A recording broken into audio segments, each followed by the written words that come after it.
जय भीम जय शिवराय.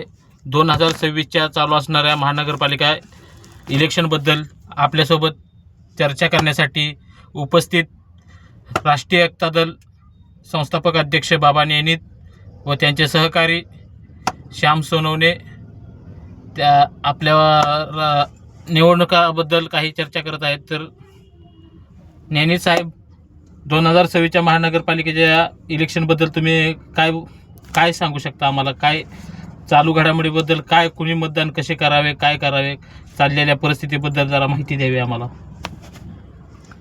सध्या महाराष्ट्रामध्ये 29 महानगरपालिकांच्या निवडणुकीच्या संदर्भात सर्वच राजकीय पक्षांची रणधुमाळी उठलेली आहे.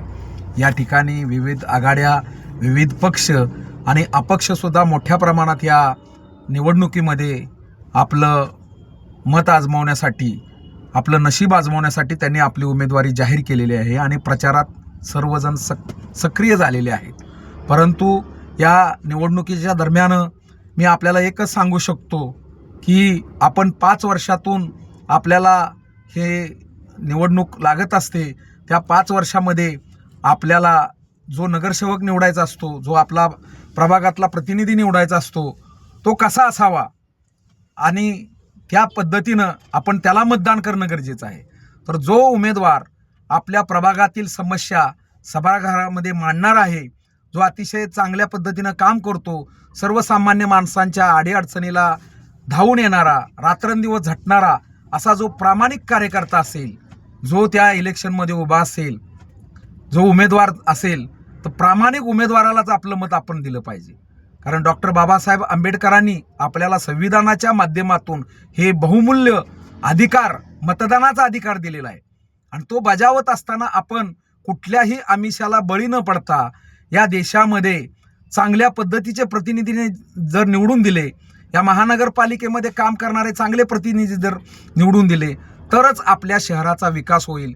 आणि म्हणून कुठल्याही आमिषाला न बळता आपण एक लक्षात ठेवलं पाहिजे की जो प्रतिनिधी आपल्या सगळ्यांची कामे करेल, आपल्या सर्वांसाठी झडणारा, प्रामाणिक, ह्या देशहिताचं धोरण करणारा आणि ह्या महाराष्ट्राला अतिशय चांगल्या पद्धतीचं मार्गदर्शन करणारी शिवशाहू फुले आंबेडकर विचारसरणी जी आहे, जी विचारधारा आहे, त्या विचारधारेचं अनुकरण करणारा जो उमेदवार आहे, त्यालाच आपण या निवडणुकीमध्ये, महानगरपालिकेमध्ये निवडून दिलं पाहिजे. कारण फुले शाहू आंबेडकर विचारधारा हीच या महाराष्ट्राला नव्हे, देशाला एक चांगल्या पद्धतीचा विचार देऊन आपल्या महाराष्ट्राला आणि या देशाला प्रगतीपथावर नेऊ शकते.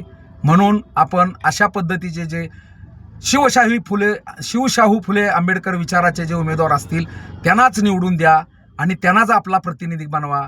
त्या माध्यमातून आपल्याला स्वातंत्र्य, समता आणि बंधुभाव या देशात टिकवता येईल आणि अशा पद्धतीचे प्रतिनिधी गेले तरच आपल्या शहराचा, राज्याचा आणि देशाचाही विकास होऊ शकतो. हे आव्हान मी आपल्या सर्व मतदार बंधू भगिनींना करतो. नमो बुद्धाय. जय भीम जय शिवराय. धन्यवाद साहेब, तुम्ही दिलेल्या माहितीबद्दल जनतेपर्यंत पोहोचली पाहिजे.